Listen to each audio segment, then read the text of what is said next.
ಸ್ವಾಮಿ ಕೊಲೆ ಸತ್ಯವನ್ನು ಒಪ್ಪಿಕೊಂಡಿದ್ದಾರೆ ದರ್ಶನ್ ಅನ್ನೋ ಮಾಹಿತಿ ಬರ್ತಾ ಇದೆ. ಸ್ವಾಮಿಯ ಎದೆ ಮತ್ತು ಮರ್ಮಾಂಗಕ್ಕೆ ಕಾಲಿನಿಂದ ಒದ್ದಿರೋದು ನಿಜ ಅಂತ ಪೊಲೀಸರ ಎದುರು ಸ್ವಇಚ್ಛಾ ಹೇಳಿಕೆಯನ್ನು ದರ್ಶನ್ ನೀಡಿದ್ದಾರೆ. ದರ್ಶನ ತಪ್ಪೊಪ್ಪಿಗೆಯ ಬಗ್ಗೆ ಚಾರ್ಜ್ ಶೀಟ್ನಲ್ಲಿ ಉಲ್ಲೇಖವಾಗಿದೆ.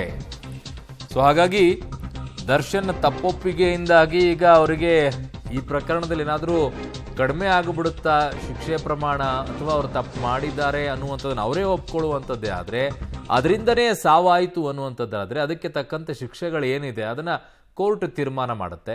ಬಟ್ ಅವ್ರು ತಪ್ಪೊಪ್ಪಿಕೊಳ್ಳುವ ಮಾತ್ರಕ್ಕೇ ಪೊಲೀಸರ ಕೆಲಸ ಸ್ವಲ್ಪ ಕಡಿಮೆ ಆಗ್ಬೋದು. ಅದನ್ನು ಹೊರತುಪಡಿಸಿದರೆ ಏನು ಶಿಕ್ಷೆಯನ್ನು ಕೊಡಬೇಕು ಇವ್ರದ್ದು ಪ್ರಕರಣ ಅಂತಲ್ಲ, ಎಲ್ಲ ಪ್ರಕರಣಗಳಲ್ಲೂ ಕೂಡ ಇಂಥ ತಪ್ಪನ್ನು ನಾನು ಮಾಡಿದ್ದೀನಿ, ನನ್ನಿಂದ ಆಗೋಗಿದೆ ಅಂತಂದಾಗ ಏನು ಶಿಕ್ಷೆ ಬರಬೇಕು ಅದು ಶಿಕ್ಷೆ ಬರುತ್ತೆ.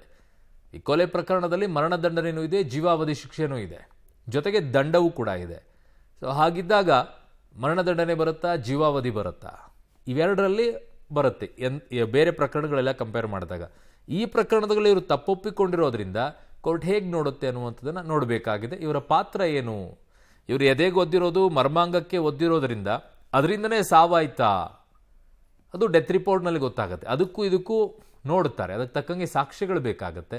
ಅವುಗಳೆಲ್ಲ ಆಧಾರದ ಮೇಲೆ ಶಿಕ್ಷೆಯ ಪ್ರಮಾಣ ಕೂಡ ಬರುತ್ತೆ. ಈಗ ಸದ್ಯಕ್ಕಂತೂ ಪೊಲೀಸರ ಎದುರು ಸ್ವಇಚ್ಛಾ ಹೇಳಿಕೆಯನ್ನು ಕೂಡ ನೀಡಿದ್ದಾರಂತೆ. 22 ಪುಟಗಳಿದೆಯಂತೆ ಅವರು ಕೊಟ್ಟಿರುವಂಥ ಹೇಳಿಕೆಯನ್ನು, ಅದನ್ನು ದಾಖಲಿಸಿ ಇಟ್ಟಿದ್ದಾರೆ. ರೇಣುಕಾಸ್ವಾಮಿ ಕೊಲೆ ಸತ್ಯವನ್ನು ದರ್ಶನ್ ಒಪ್ಪಿಕೊಂಡಿದ್ದಾರೆ ಅನ್ನೋ ಮಾಹಿತಿ ಚಾರ್ಜ್ ಶೀಟ್ನಲ್ಲಿ ಉಲ್ಲೇಖವಾಗಿದೆ. ಸ್ವಾಮಿ ಎದೆ ಮತ್ತು ಮರ್ಮಾಂಗಕ್ಕೆ ಕಾಲಿನಿಂದ ಒದ್ದಿರೋದು ನಿಜ ಅನ್ನೋದನ್ನು ಒಪ್ಕೊಂಡಿದ್ದಾರಂತೆ. ರೇಣುಕಾಸ್ವಾಮಿಯ ಕೊಲೆಯನ್ನು ಮಾಡಿರುವಂಥದ್ದನ್ನು ಒಪ್ಕೊಳ್ತಾ ಇದ್ದಾರೆ.